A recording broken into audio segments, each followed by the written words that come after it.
میں کچن میں کھڑی رات کے کھانے کی تیاری کر رہی تھی اور پیاز کاٹتے ہوئے میری انگلیاں بار بار کانپ رہی تھی۔ سچ تو یہ ہے کہ میرا دھیان چولہے پر رکھی ہانڈی میں کم تھا اور کچن کے دروازے سے باہر صحن کی طرف زیادہ تھا، جہاں میرا 20 سالہ دیور راہیل لکڑی کی پرانی کرسی پر بیٹھا ہوا تھا۔ وہ پچھلے 1 گھنٹے سے اسی طرح وہاں موجود تھا اور اس کی نظریں مسلسل کچن کے دروازے پر ٹکی ہوئی تھی۔ وہ مجھے دیکھ رہا تھا، یا یوں کہوں کہ وہ مجھے گھور رہا تھا، جس سے میرے پورے جسم میں ایک عجیب سی سنسنی دوڑ رہی تھی۔ مجھے اس کا اس طرح بیٹھنا اور دیکھنا بالکل بھی اچھا نہیں لگ رہا تھا، کیونکہ اس کی آنکھوں میں مجھے ایک عجیب سی چمک اور نیت کی خرابی صاف دکھائی دے رہی تھی، جو کسی بھی شریف عورت کو خوفزدہ کرنے کے لیے کافی ہوتی ہے۔ سب سے زیادہ پریشان کن بات اس کی ایک عجیب حرکت تھی جو وہ پچھلے کچھ دنوں سے مسلسل کر رہا تھا۔ وہ کرسی پر بیٹھ کر بار بار اپنا آسن کھجاتا رہتا تھا اور اس دوران اس کی نظریں مجھ سے 1 سیکنڈ کے لیے بھی نہیں ہٹتی تھی۔ جب بھی میری نظر اس پر پڑتی، وہ جلدی سے نظریں چرانے کے بجائے الٹا اور زیادہ گہرائی سے مجھے دیکھنے لگتا، جیسے وہ مجھے چیلنج کر رہا ہو یا میرے اندر کے خوف سے لطف اندوز ہو رہا ہو۔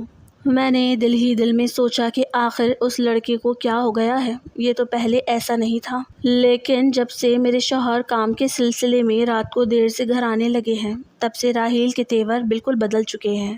اب وہ شام ہوتے ہی گھر میں میرے ارد گرد چکر کاٹنے لگتا ہے اور مجھے ایسے دیکھتا ہے جیسے میں کوئی شکار ہوں اور وہ صحیح وقت کا انتظار کر رہا ہو۔ کچن کی گرمی اور راہیل کی ان تیکھی نظروں نے میرا دم گھونٹ دیا تھا۔ میں نے جلدی جلدی روٹیاں بیلنا شروع کی تاکہ کام ختم کر کے اپنے کمرے میں جا کر دروازہ بند کر سکوں، لیکن میرا خوف اس وقت اور بڑھ گیا جب راہیل اپنی کرسی سے اٹھا اور آہستہ آہستہ چلتا ہوا کچن کے بالکل قریب آ کر کھڑا ہو گیا۔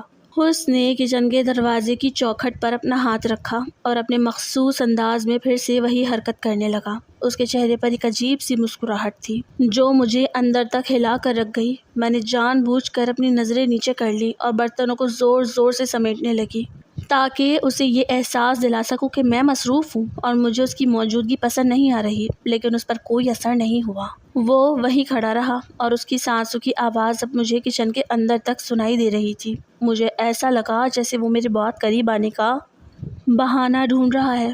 میں نے دل مضبوط کیا اور غصے سے اس کی طرف دیکھا اور کہا کہ راہیل، تمہیں کچھ چاہیے کیا؟ تم یہاں کیوں کھڑے ہو؟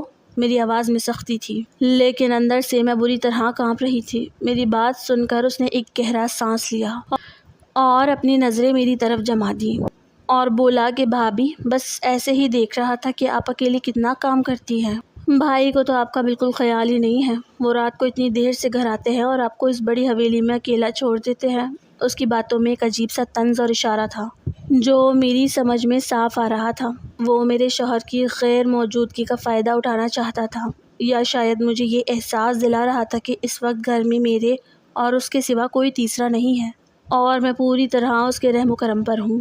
میں نے تندہی سے جواب دیا کہ تمہارے بھائی کام کے سلسلے میں باہر جاتے ہیں اور مجھے ان کے لیٹ ہونے سے کوئی مسئلہ نہیں ہے۔ تم جاؤ، اپنے کمرے میں جا کر پڑھائی کرو، یہاں کھڑے ہونے کی ضرورت نہیں ہے۔ میری اس بات پر وہ زور سے ہنسا اور بولا کہ بھابھی، آپ تو خواہ غصہ کر رہی ہیں، میں تو بس آپ کا دل بہلانے آیا تھا۔ ویسے بھی شام کے وقت اس گھر میں اتنا اندھیرا اور سناٹا ہو جاتا ہے نا۔ یہ کہہ کر اس نے دوبارہ اپنا آسن پہ ہاتھ پھیرا اور مڑ کر آہستہ آہستہ اپنے کمرے کی طرف چلا گیا۔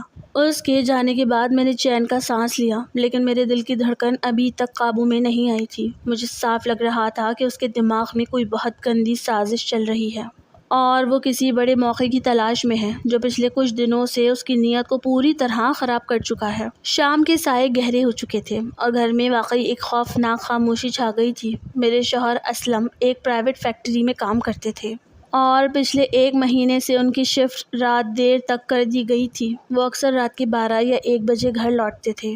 جب وہ گھر آتے تو میں سو چکی ہوتی تھی یا سونے کی اداکاری کر رہی ہوتی تھی، کیونکہ میں راہیل کی ان حرکتوں کے بارے میں ان سے بات کرنے سے ڈرتی تھی۔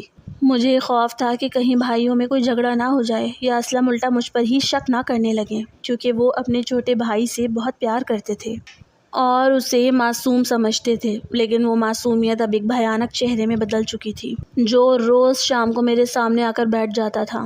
میں نے کھانا بنا کر میز پر رکھا اور خود جلدی سے نہانے کے لیے غسل خانے کی طرف چلی گئی۔ کیونکہ کچن کے کام کی وجہ سے مجھے بہت پسینہ آ چکا تھا اور میں خود کو ہلکا محسوس کرنا چاہتی تھی۔ میں نے غسل خانے کا دروازہ اندر سے اچھی طرح بند کیا اور کنڈی کو دوبارہ ہلا کر چیک کیا کہ وہ ٹھیک سے لگی ہے یا نہیں، کیونکہ اب مجھے اس گھر کے اندر اپنے دیور کی موجودگی سے شدید اکیلا پن اور خوف محسوس ہونے لگا تھا۔ میں نے کپڑے اتارے اور پانی کا نل کھول دیا۔ پانی کی آواز نے باہر کے سارے شور کو دبا دیا تھا اور میں کچھ دیر کے لیے سکون محسوس کرنے لگی، لیکن یہ سکون بہت عارضی تھا، کیونکہ مجھے معلوم نہیں تھا کہ اگلے ہی چند منٹوں میں میری زندگی کا سب سے بڑا جھٹکا میرا منتظر ہے۔ میں ابھی نہا ہی رہی تھی کہ اچانک میری نظر غسل خانے کے اوپر بنے ہوئے چھوٹے سے روشن دان پر گئی، جو پچھلے صحن کی طرف کھلتا تھا۔ وہاں اندھیرا تھا، لیکن اس اندھیرے میں مجھے ایک انسانی سایہ ہلتا ہوا محسوس ہوا۔ میری سانس رک گئی اور میں نے غور سے دیکھا تو روشن دان کے شیشے کے پیچھے کسی کا چہرہ صاف دکھائی دے رہا تھا۔ کوئی باہر کھڑا ہو کر روشن دان کے راستے اندر جھانک رہا تھا۔ میرا پورا جسم برف کی طرح ٹھنڈا پڑ گیا اور میرے منہ سے چیخ نکلتے نکلتے رہ گئی۔ میں نے جلدی سے دیوار کا سہارا لیا تاکہ میں گر نہ جاؤں۔ وہ سایہ مسلسل وہیں موجود تھا اور اس کی حرکتیں بتا رہی تھی کہ وہ اندر کا منظر دیکھنے کے لیے بے چین ہو رہا ہے، اور ساتھ ہی ساتھ ایسا لگ رہا تھا جیسے وہ اپنا آسن مسل رہا ہو۔ خوف اور غصے کی ایک تیز لہر میرے دماغ کو چڑھی۔ میں نے وہاں کھڑے ہو کر شور مچانا مناسب نہیں سمجھا، کیونکہ میں اس حالت میں کسی کے سامنے نہیں آ سکتی تھی۔ میں نے جلدی سے اپنا تولیہ اٹھایا اور اسے اپنے جسم کے گرد لپیٹ کر غسل خانے کا دروازہ کھولا اور بھاگتی ہوئی سیدھی اپنے بیڈ روم میں چلی گئی۔ میرے پاؤں کانپ رہے تھے اور دل کی دھڑکنیں اتنی تیز تھی کہ مجھے اپنے کانوں میں ان کی آواز سنائی دے رہی تھی۔ میں نے جلدی سے الماری کھولی اور کپڑے نکال کر پہننے لگی۔ میرے ہاتھ اس طرح لرز رہے تھے کہ قمیص کے بٹن بند کرنا بھی میرے لیے مشکل ہو رہا تھا۔ میں نے جلدی اپنا پورا لباس پہنا اور دوپٹہ اچھی طرح اوڑھ لیا۔ اب میرے اندر ایک عجیب سی ہمت آ چکی تھی، کیونکہ میں اب پوری طرح باحجاب تھی اور اس وحشی کا پردہ فاش کرنے کے لیے تیار تھی۔ میں نے اپنے کمرے کا دروازہ کھولا اور دبے پاؤں صحن کی طرف بڑھنے لگی، تاکہ اس سے پہلے کہ وہ روشن دان سے ہٹے میں اسے رنگے ہاتھ پکڑ سکوں۔ میرے دل کی دھڑکنیں اس وقت اتنی تیز تھی کہ مجھے اپنے کانوں میں ان کی آواز صاف سنائی دے رہی تھی۔ غصے اور غیرت کی ایک تیز لہر میرے پورے جسم میں دوڑ رہی تھی۔ میں نے سوچا تھا کہ میں آج اس وحشی انسان کو رنگے ہاتھوں پکڑ لوں گی اور اس کی اس گھٹیا حرکت پر اسے ایسا سبق سکھاؤں گی کہ وہ زندگی بھر یاد رکھے گا۔ میں بہت احتیاط سے اپنے قدم زمین پر رکھ رہی تھی تاکہ میرے پیروں کی آہٹ سے وہ ہوشیار نہ ہو جائے۔ میں کچن کو پار کر کے جیسے ہی پچھلے صحن کی اس دیوار کے پاس پہنچی جہاں غسل خانے کا وہ چھوٹا سا روشن دان بنا ہوا تھا، تو میری آنکھیں کھلی کی کھلی رہ گئی۔ وہاں گھپ اندھیرا تھا اور حیرت کی بات یہ تھی کہ وہاں کوئی بھی موجود نہیں تھا۔ وہ جگہ بالکل خالی تھی۔ میں نے آگے بڑھ کر دیوار کو چھوا اور نیچے زمین پر دیکھا، لیکن وہاں کسی انسان کا نام و نشان تک نہیں تھا۔ نہ ہی وہاں کوئی سیڑھی تھی اور نہ ہی کوئی ایسی چیز جس پر کھڑے ہو کر کوئی اندر جھانک سکے۔ میں چند سیکنڈ کے لیے وہیں کھڑی رہ گئی اور میرا دماغ چکرا کر رہ گیا کہ ابھی تو میں نے اپنی آنکھوں سے اس شیشے کے پیچھے ایک واضح انسانی سایہ دیکھا تھا جو حرکت کر رہا تھا، تو پھر اتنی جلدی وہ انسان کہاں غائب ہو سکتا ہے؟ کیا وہ کوئی چور تھا جو مجھے دیکھ کر بھاگ گیا، یا پھر وہ کوئی اور تھا جو اس گھر کے کونے کونے سے اچھی طرح واقف تھا؟ میرے ذہن میں سوالات کا ایک طوفان اٹھ کھڑا ہوا تھا اور خوف کی ایک سرد لہر دوبارہ میری ریڑھ کی ہڈی میں اترنے لگی۔ میں نے صحن کے چاروں طرف نظریں دوڑائیں، لیکن وہاں صرف اندھیرا اور درختوں کے پتوں کی سرسراہٹ تھی۔ میں الٹے قدم واپس حویلی کے اندرونی حصے کی طرف لوٹنے لگی۔ میرا پورا جسم ابھی بھی کانپ رہا تھا۔ جیسے ہی میں دالان سے گزری تو میری نظر دائیں جانب بنے ہوئے راحیل کے کمرے پر پڑی۔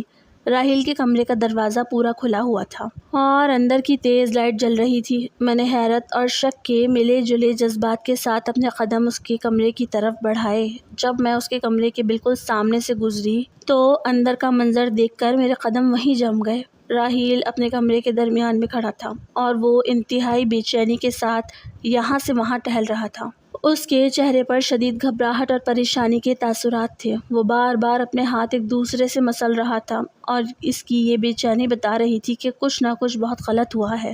میں نے دروازے پر کھڑے ہو کر اسے غور سے دیکھا تو میری حیرت کی انتہا نہ رہی، کیونکہ اس وقت راحیل کے سر سے لے کر پاؤں تک پورا جسم پسینے سے شرابور تھا۔ اس کی قمیص پسینے سے بالکل گیلی ہو چکی تھی اور وہ اس طرح لمبے لمبے سانس لے رہا تھا جیسے وہ ابھی بھی بہت دور سے دوڑتا ہوا اپنے کمرے تک آیا ہو۔ اس کی سانسیں اس کے سینے کی تیز حرکت سے صاف ظاہر ہو رہی تھی۔ وہ پوری طرح ہانپ رہا تھا اور اس کے چہرے کا رنگ اڑا ہوا تھا، جیسے اس سے کوئی بہت خوفناک چیز دیکھ لی ہو یا وہ کوئی بہت بڑا گناہ کر کے پکڑے جانے کے ڈر سے کانپ رہا ہو۔ اسی لمحے راحیل کی نظر اچانک مجھ پر پڑی، جو دروازے میں کھڑی اسے دیکھ رہی تھی۔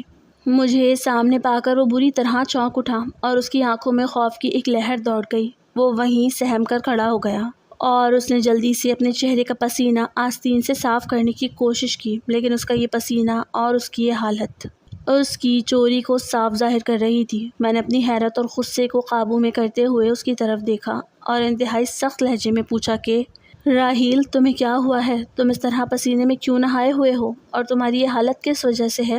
کیا تم کہیں باہر گئے تھے یا تم کوئی ایسی حرکت کر رہے تھے جس سے تمہاری سانس اس طرح پھولی ہوئی ہے؟ میری بات سن کر راحیل کے چہرے پر ہوائیاں اڑنے لگی۔ اس نے اپنے کانپتے ہوئے ہونٹوں کو کھولا، لیکن اس کے منہ سے کوئی لفظ نہیں نکلا۔ اس نے بس جلدی جلدی نفی میں سر ہلا دیا، جیسے وہ مجھے یقین دلانا چاہتا ہو کہ کچھ بھی نہیں ہوا اور وہ بالکل ٹھیک ہے، لیکن اس کا یہ جھوٹ اس کے چہرے پر لکھے ہوئے خوف کو چھپا نہیں پا رہا تھا۔ وہ اپنی نظریں مجھ سے چرا رہا تھا اور بار بار زمین کی طرف دیکھنے لگا، جیسے وہ میری آنکھوں میں جھانکنے کی ہمت نہ رکھتا ہو۔ اس کی یہ خاموشی میرے شک کو یقین میں بدلنے کے لیے کافی تھی۔ راحیل کی یہ حالت دیکھ کر روزانہ کی طرح میرے ذہن میں اچانک وہ بھیانک خیال دوبارہ آیا، جسے سوچ کر میری روح تک کانپ گئی۔ میرے دماغ کے اندر ایک دھماکہ سا ہوا اور مجھے ایسا لگا جیسے سارا سچ میرے سامنے کھل کر آ گیا ہو۔ میں نے سوچا کہ کہیں غسل خانے کے اس روشن دان سے جھانکنے والا یہ راحیل ہی تو نہیں تھا جو مجھے نہاتے ہوئے دیکھ کر وہاں سے بھاگا ہے اور اتنی تیزی سے دوڑ کر اپنے کمرے میں پہنچا ہے کہ اس کا پورا جسم پسینے سے شرابور ہو گیا ہے اور وہ اس طرح ہانپ رہا ہے۔ یہ خیال میرے دل و دماغ پر اس طرح حاوی ہو گیا کہ مجھے اپنے دیور سے شدید گھن اور نفرت محسوس ہونے لگی۔ مجھے لگا کہ اس کی روز کی وہ گندی نظریں اور اس کا کرسی پر بیٹھ کر بار بار اپنا آسن کھجانا دراصل اسی بدنیتی کا حصہ تھا جو آج اس نے غسل خانوں کے روشن دان تک پہنچ کر پوری کر دی تھی۔ میرا دل چاہا کہ میں ابھی چیخ چیخ کر پورے محلے کو اکٹھا کر لوں اور اس کے بھائی کو فون کر کے بتاؤں کہ اس کا یہ معصوم بھائی کس قدر وحشی اور گرا ہوا انسان بن چکا ہے، جو اپنی ہی بھابھی کی عزت پر ہاتھ ڈالنے سے باز نہیں آ رہا۔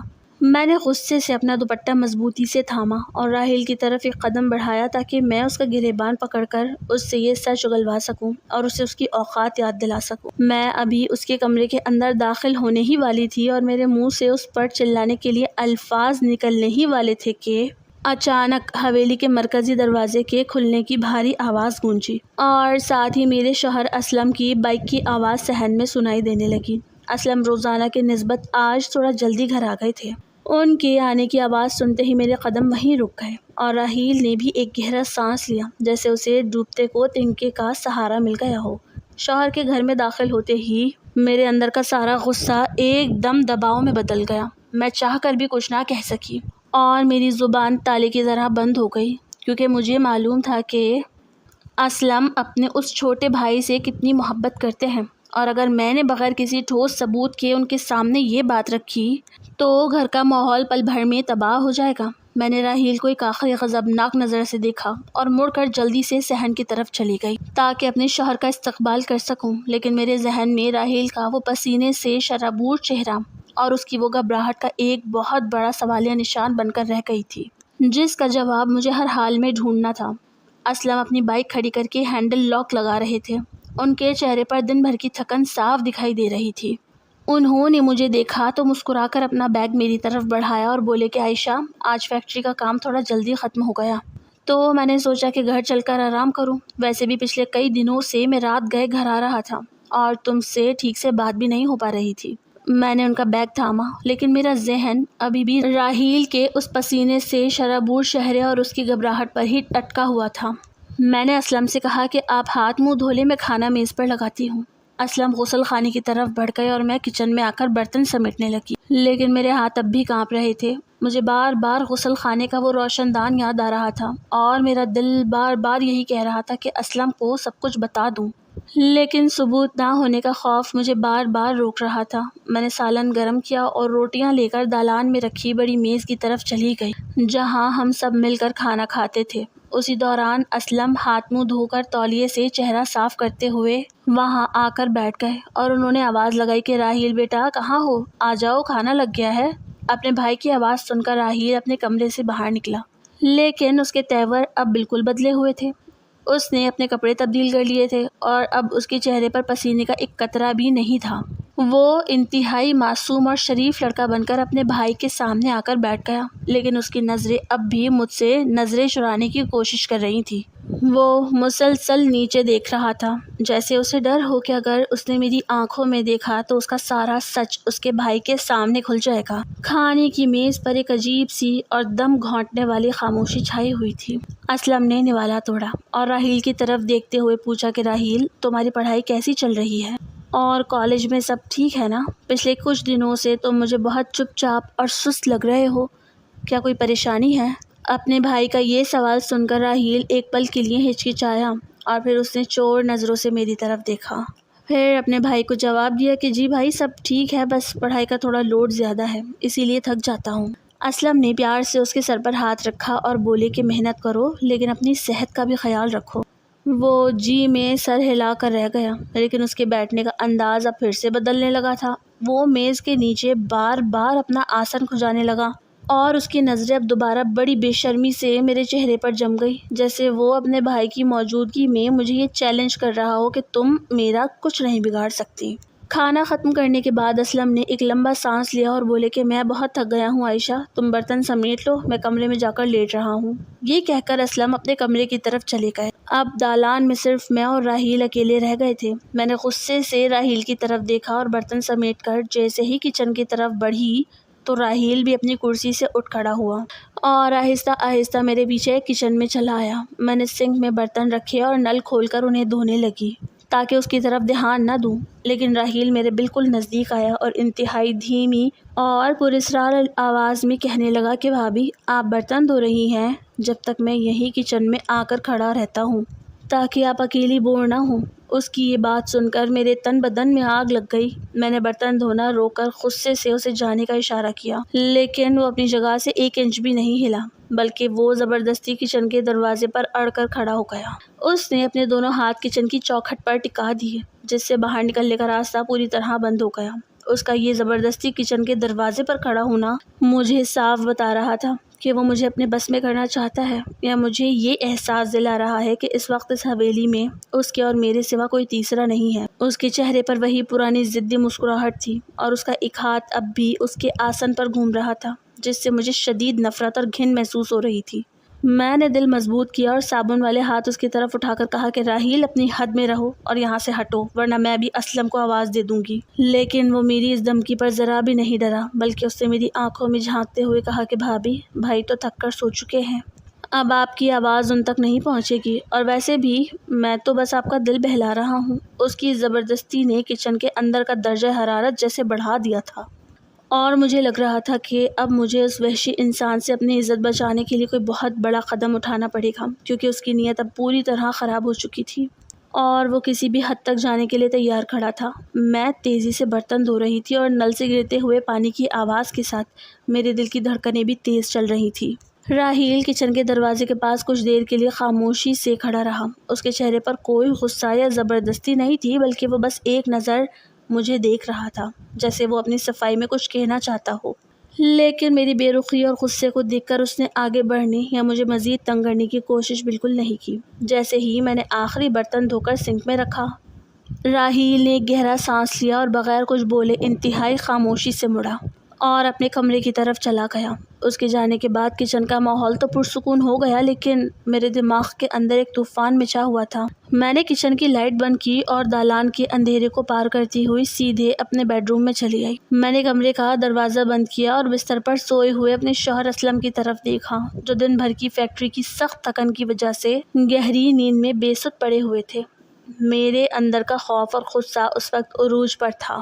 میں نے سوچا کہ اگر آج میں نے اسلم کو سب کچھ نہ بتایا تو شاید بات بہت آگے بڑھ جائے گی۔ میں نے آگے بڑھ کر اسلم کے کندھے کو زور سے ہلایا اور روتے ہوئے دھیمی آواز میں کہا کہ اسلم اٹھیں، خدا کے لیے جاگ جائیں، دیکھیں گھر میں کیا ہو رہا ہے اور آپ سکون سے سو رہے ہیں۔ میرے رونے کی آواز سن کر اسلم ہڑبڑا کر اٹھ بیٹھے۔ انہوں نے اپنی بوجھل آنکھیں ملی اور گھبرا کر مجھ سے پوچھا کہ عائشہ کیا ہوا ہے؟ تم اس طرح رات کے اس پہر کیوں رو رہی ہو؟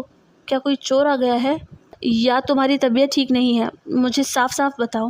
میں نے اپنے آنسو پوچھے اور اسلم کا ہاتھ مضبوطی سے تھامتے ہوئے کہا کہ اسلم، گھر میں باہر سے کوئی چور نہیں آیا، بلکہ چور تو ہمارے اپنے گھر کے اندر موجود ہے۔ اس کا چھوٹا بھائی راحیل مجھے پچھلے کئی دنوں سے بہت زیادہ عجیب لگنے لگا ہے۔ وہ شام ہوتے ہی میرے ارد گرد چکر کاٹنے لگتا ہے اور مجھے اتنی گندی نظروں سے گھورتا ہے کہ مجھے اپنے ہی گھر میں شرم آنے لگتی ہے۔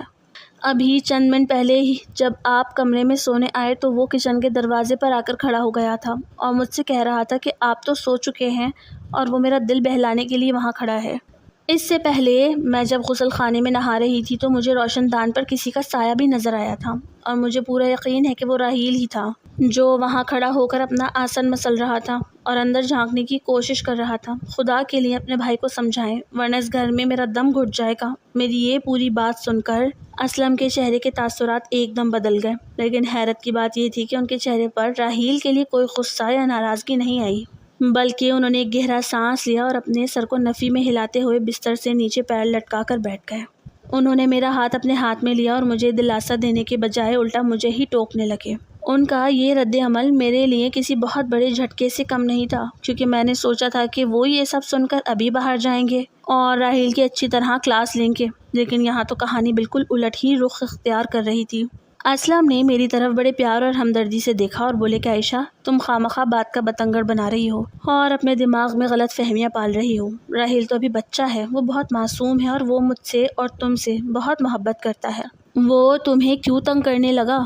وہ تو دراصل تمہارا بہت خیال رکھتا ہے۔ اسے معلوم ہے کہ میں رات کو فیکٹری کے کام کی وجہ سے بہت دیر سے گھر لوٹتا ہوں اور تم اس اتنی بڑی اور سنسان حویلی میں بالکل اکیلی ہوتی ہو، اسی لیے وہ شام ہوتے ہی تمہارے پاس آ کر بیٹھ جاتا ہے تاکہ تم اکیلی بور نہ ہو اور گھر میں کسی قسم کا خوف محسوس نہ کرو۔ جہاں تک بات کچن کے دروازے پر کھڑے ہونے کی ہے تو وہ یقیناً تمہاری مدد کرانے کے لیے وہاں آیا ہوگا تاکہ برتن سمیٹنے میں یا کچن صاف کرنے میں تمہارا ہاتھ بٹا سکے، اور دیکھو وہ تو خود ہی خاموشی سے اپنے کمرے میں چلا گیا۔ اس نے تمہارے ساتھ کوئی بدتمیزی یا زبردستی تو نہیں کی نا؟ تم نے اس کی اس معصومانہ بات کا بھی غلط مطلب نکال لیا، اور جہاں تک اس کے آسن کھل جانے کی بات ہے تو تم جانتی ہو کہ اسے بچپن سے ہی ایک جلدی بیماری ہے جس کا علاج چل رہا ہے اور وہ خارش کی وجہ سے اکثر بے چین رہتا ہے۔ اس میں اس کی نیت کا کوئی قصور نہیں ہے۔ تم اپنے دیور کو اپنے چھوٹے بھائی کی طرح سمجھو اور اس کے بارے میں ایسا گھٹیا خیالات اپنے دل میں مت لاؤ۔ وہ میرا اکلوتا چھوٹا بھائی ہے اور میں اس پر اندھا یقین کرتا ہوں، وہ کبھی ایسی گندی حرکت کے بارے میں سوچ بھی نہیں سکتا۔ اسلم کی یہ باتیں سن کر میرا سر چکرانے لگا اور مجھے لگا جیسے میرے پاؤں کے نیچے سے زمین نکل گئی ہو۔ میرا اپنا شوہر میری بات پر یقین کرنے کے بجائے اپنے اس دیور کی صفائیاں دے رہا تھا جس کی نیت پر مجھے شک تھا۔ اسلم نے دوبارہ چادر اوڑھی اور بستر پر لیٹتے ہوئے بولے کہ اب تم بھی آرام کرو اور صبح اٹھ کر راحیل کو اچھے موڈ میں ناشتہ بنا کر دینا، اپنے دل کو صاف کر لو۔ یہ کہہ کر اسلم نے دوبارہ اپنی آنکھیں بند کر لی اور کچھ ہی دیر میں ان کے خراٹوں کی آواز گونجنے لگی، لیکن میں وہیں بستر کے کونے پر بیٹھی اندھیرے میں دیوار کو گھورتی رہی، کیونکہ مجھے معلوم نہیں تھا کہ راحیل واقعی معصوم ہے یا پھر وہ اسلم کے اس اندھے یقین کا فائدہ اٹھا کر کوئی بڑا کھیل کھیل رہا ہے۔ اگلی صبح جب سورج کی پہلی کرن حویلی کے صحن پر پڑی تو میری آنکھیں رات بھر کے جاگنے کی وجہ سے بری طرح جل رہی تھی۔ اسلم ہمیشہ کی طرح صبح جلدی اٹھے اور فیکٹری جانے کے لیے تیار ہونے لگے۔ میں نے ان کے لیے ناشتہ بنایا اور انہوں نے جلدی جلدی چائے پی کر اپنی بائک اسٹارٹ کی اور نوکری پر روانہ ہو گئے۔ ان کے جانے کے بعد حویلی میں ایک بار پھر وہی اکیلا پن اور خاموشی چھا گئی۔ میں نے سوچا کہ رات کی فکروں کو ذہن سے نکال کر گھر کے کام کاج میں خود کو مصروف کر لوں تاکہ میرا دھیان بٹ سکے۔ میں نے جھاڑو اٹھائی اور دالان سے لے کر کچن تک پوری حویلی کی صفائی کرنے لگی۔ حویلی بہت بڑی تھی اور اکیلے کام کرتے کرتے کچھ ہی دیر میں میری حالت خراب ہونے لگی۔ جون کے مہینے کی شدید گرمی اور حبس کی وجہ سے میرا پورا جسم پسینے سے شرابور ہو چکا تھا۔ میری قمیص پسینے کی وجہ سے جسم کے ساتھ بالکل چپک گئی تھی اور بالوں کی لٹیں میرے چہرے پر آ کر گر رہی تھی۔ میں بالکل بھیگی ہوئی حالت میں فرش پر پونچھا لگا رہی تھی کہ اچانک راحیل اپنے کمرے سے باہر نکل آیا۔ اس نے جیسے ہی دالان میں قدم رکھا اس کی نظریں سیدھی مجھ پر پڑی جو اس وقت پسینے میں پوری طرح نہائی ہوئی تھی۔ مجھے اس حالت میں دیکھ کر راحیل کے قدم وہیں جم گئے اور اس کی آنکھیں پھیل گئیں۔ اس کی نظریں میری گردن اور جسم پر جم گئیں جس سے مجھے شدید شرمندگی اور غصے کا احساس ہوا۔ میں نے جلدی سے اپنا دوپٹہ سیدھا کرنے کی کوشش کی لیکن راحیل نے شرم کے مارے فوراً اپنی نظریں نیچے جھکا لی اور وہاں سے مڑ کر واپس اپنے کمرے کی طرف جانے لگا۔ اس کا اس طرح اچانک آنا اور پھر مجھے دیکھ کر نظریں جھکا لینا مجھے اندر تک شرمسار کر گیا۔ میں نے غصے اور جھنجھلاہٹ میں پونچھا ایک طرف پھینکا اور سوچا کہ اس سے پہلے کہ وہ دوبارہ باہر آئے میں جلدی جلدی صفائی کا کام ختم کروں اور نہانے کے لیے چلی جاؤں تاکہ اس حالت سے باہر نکل سکوں۔ میں نے تندہی سے حویلی کا باقی کام سمیٹا اور الماری سے اپنے صاف کپڑے نکال کر سیدھی غسل خانے کی طرف بھاگی۔ میرا دل اب بھی راحیل کی اس نظر کی وجہ سے زور زور سے دھڑک رہا تھا۔ میں نے غسل خانے کا بھاری دروازہ اندر سے بند کیا اور کنڈی کو اچھی طرح چیک کر کے تسلی کی کہ کوئی اندر نہ آ سکے۔ میں نے نل کھولا اور ٹھنڈے پانی کی دھار جیسے ہی میرے جسم پر پڑی تو مجھے کچھ سکون محسوس ہوا۔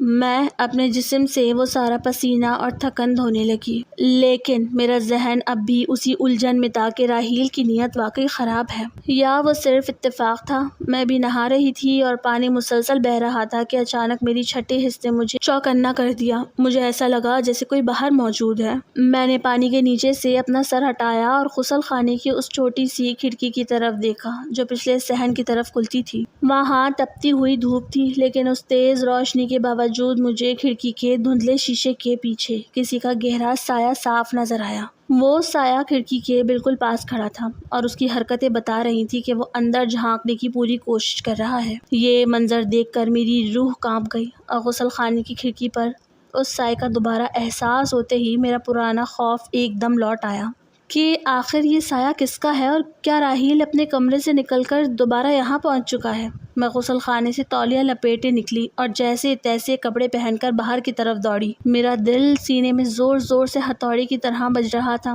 اور غصہ میری عقل پر حاوی ہو چکا تھا۔ میں کچن کو پار کر کے پچھلے صحن کی اس کھڑکی کے پاس پہنچی لیکن وہاں پہنچتے ہی میری آنکھیں کھلی کی کھلی رہ گئیں۔ وہاں شدید تپتی ہوئی دھوپ تھی لیکن کوئی ایک انسان بھی وہاں موجود نہیں تھا۔ وہ جگہ بالکل خالی تھی۔ میں نے ادھر ادھر دیکھا لیکن وہاں کسی کے پیروں کے نشان تک نہیں تھے۔ میرا دماغ اب پوری طرح گھوم چکا تھا۔ میں نے سوچا کہ اب پانی سر سے اوپر گزر چکا ہے اور میں اس طرح روز روز خوف کے سائے میں نہیں جی سکتی۔ میں جلدی سے اپنے کمرے میں گئی، لباس تبدیل کیا اور دالان میں آ کر اسلم کا انتظار کرنے لگی۔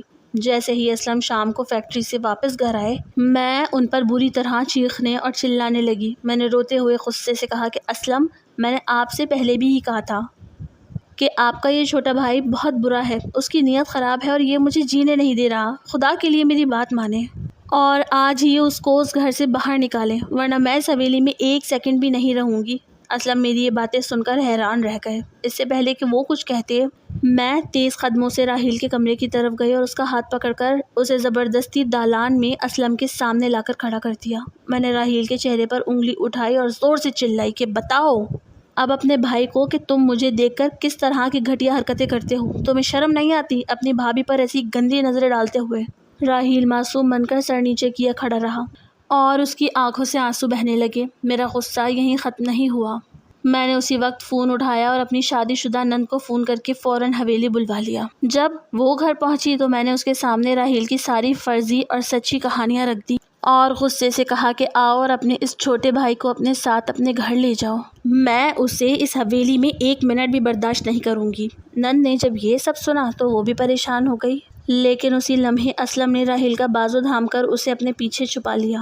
اسلم کا چہرہ غصے سے لال ہو چکا تھا۔ انہوں نے میری طرف دیکھا اور انتہائی گرجدار آواز میں کہا کہ عائشہ بس بہت ہو گیا، میرا یہ چھوٹا بھائی بہت معصوم ہے اور یہ اس گھر سے کہیں نہیں جائے گا، یہ اس کا اپنا گھر ہے۔ اگر تمہیں اتنی ہی تکلیف ہے اور تم میرے بھائی پر ایسے گندے الزامات لگانا چاہتی ہو تو تمہیں اس گھر میں رہنے کا کوئی حق نہیں ہے۔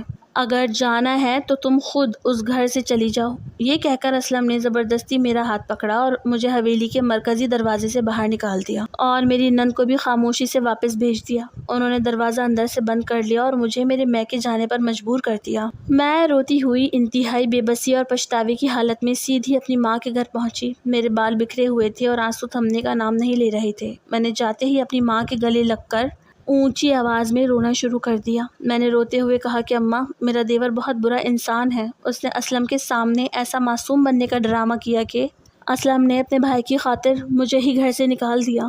اس کی نیت بہت خراب ہے، وہ مجھے بہت گندی نظر سے دیکھتا تھا۔ میری ماں نے میری پوری بات بڑے صبر سے سنی اور انہوں نے پیار سے میرے سر پر ہاتھ رکھتے ہوئے کہا کہ عائشہ بیٹی، مجھے لگتا ہے کہ تمہیں کوئی بہت بڑی غلط فہمی ہوئی ہے۔ راحیل ایسا لڑکا نہیں ہے، وہ تو ہمیشہ تمہاری عزت کرتا تھا۔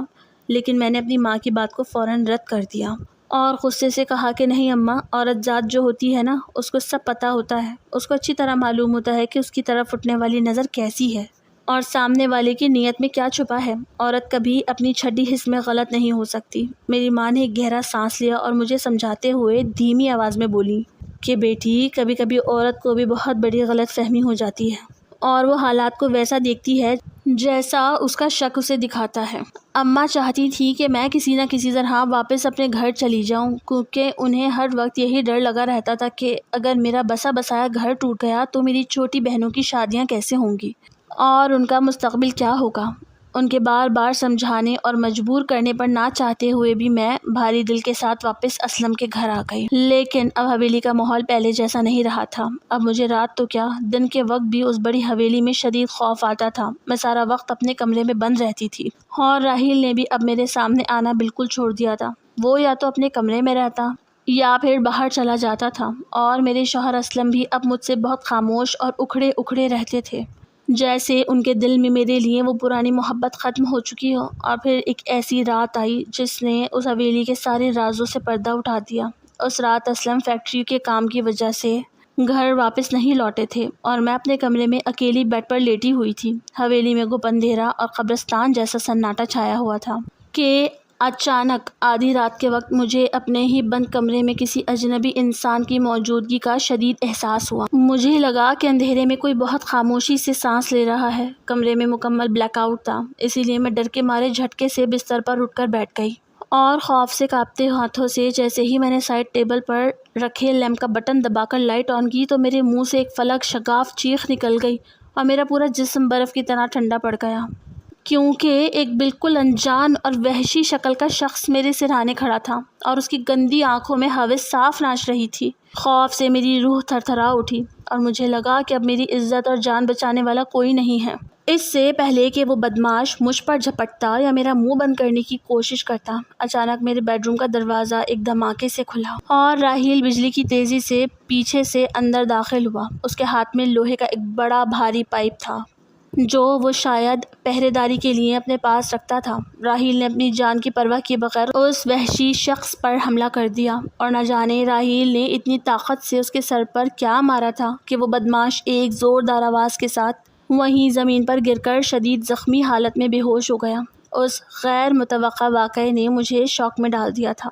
میں ابھی اسی صدمے سے باہر نہیں آئی تھی کہ راحیل نے فوراً اگلا قدم اٹھایا۔ اس نے میرا ہاتھ پکڑا اور مجھے بیڈ سے کھینچتا ہوا انتہائی تیزی کے ساتھ اپنے کمرے کی طرف لے کر بھاگا۔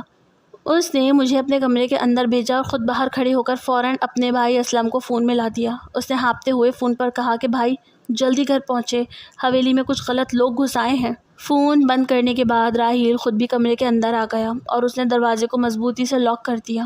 اب میں اور راحیل اس کمرے میں بند تھے اور باہر صحن اور دالان میں ہمیں چند اور مشکوک لوگوں کی بھاری قدموں کی آوازیں صاف سنائی دے رہی تھی، جو شاید اپنے اس بے ہوش ساتھی کو ڈھونڈ رہے تھے۔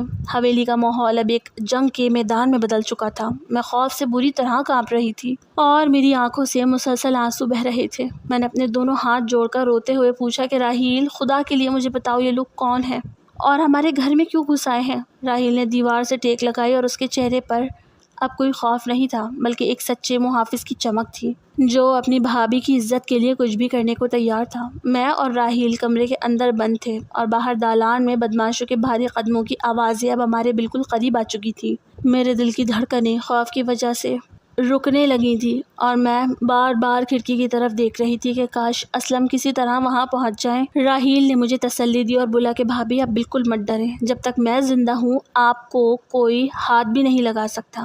ابھی ہم اسی خوف کے عالم میں تھے کہ اچانک حویلی کے باہر مین گیٹ پر گاڑیوں کے بریک لگنے کی زوردار آوازیں آئیں اور ساتھ ہی پولیس کے ہوٹر کے گونج پورے علاقے میں سنائی دینے لگے۔ حویلی کے باہر اسلم پولیس کی ایک بڑی نفری کے ساتھ پہنچ چکے تھے۔ پولیس کے آنے کی آواز سنتے ہی دالان میں موجود بدماشوں کے ہوش اڑ گئے اور وہ اپنے بے ہوش ساتھی کو وہیں زمین پر چھوڑ کر پچھلے صحن کے راستے دیواریں پھلانگ کر اندھیرے میں بڑی تیزی سے بھاگ کھڑے ہوئے۔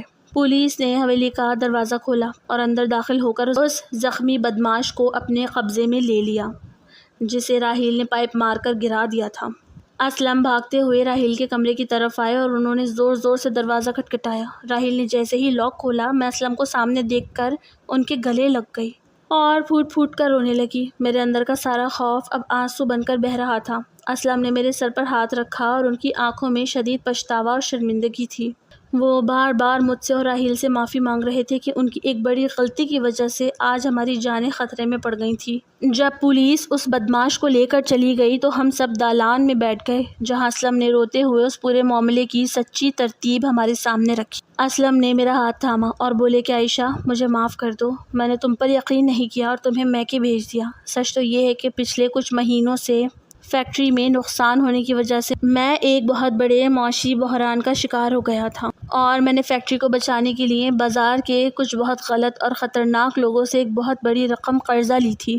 وہ لوگ کوئی شریف قرض خواہ نہیں تھے بلکہ وہ ایک بہت بڑا مافیا تھے جو سود پر پیسے دیتے تھے۔ جب میں ان کا قرض وقت پر واپس نہ کر سکا تو انہوں نے مجھے بلیک میل کرنا شروع کر دیا اور مجھے جان سے مارنے کی دھمکیاں دی۔ وہ لوگ پچھلے کئی دنوں سے شام ڈھلتے ہی ہماری حویلی کے چکر کاٹ رہے تھے اور ان کی گندی نظریں گھر کی قیمتی چیزوں کے ساتھ ساتھ میری خوبصورت بیوی یعنی تم پر بھی تھیں۔ وہ مجھے دباؤ میں لانے کے لیے حویلی کے اندر جھانکتے تھے اور مجھے رات کو دیر سے گھر آنے پر مجبور کرتے تھے تاکہ وہ مجھے فیکٹری سے نکلتے ہی راستے میں روک کر ہراساں کر سکیں۔ راحیل کو ان لوگوں کے چکر کاٹنے کا علم ہو گیا تھا، اسی لیے وہ روز شام کو صحن میں بیٹھ کر پہرا دیتا تھا اور غسل خانے کی کھڑکی اور روشن دان پر نظر آنے والا وہ گندا سایہ دراصل انہی بدماشوں میں سے ایک کا تھا جو اندر جھانک رہا تھا۔ راحیل تو اس سائے کو پکڑنے کے لیے دوڑا تھا جس کی وجہ سے وہ پسینے میں شرابور ہو گیا تھا اور میں نے اس معصوم بھائی پر شک کیا اور تم نے بھی اسے غلط سمجھا۔ راحیل اسی لیے خاموش تھا کیونکہ میں نے اسے قسم دی تھی کہ وہ تمہیں کچھ نہ بتائے تاکہ تم پریشان نہ ہو، لیکن میری یہ خاموشی ہمارے پورے خاندان کو تباہ کرنے والی تھی۔